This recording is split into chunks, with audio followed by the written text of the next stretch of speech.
আজকে তোমাদের দশহরা, তার জন্য আমি আজকে দুপুরবেলা চিড়ে দই আম এগুলো খাচ্ছি, আর টিফিনে পরোটা আর আলুর দম খেয়েছিলাম। পরীক্ষা খাচ্ছ বন্ধুরা, আমাকে একটু বলবে।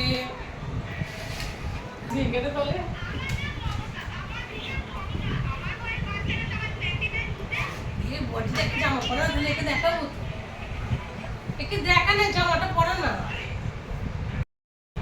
দেখো বন্ধুরা, আমি আর মিকু এখন খাচ্ছি লুচি আলুর দম, আর আমি খাচ্ছি চিড়ে আম দই ফলার বানিয়ে। মিমো স্কুলে গেছে, এসে খাবে লুচি আলুর দম। আমি এখন খেতে স্টার্ট করছি। হ্যাঁ, তোমরাও খেয়ে নাও। খাবি আয়, সব খুব টেস্টি হয়েছে রে মিমো মোমো। আয়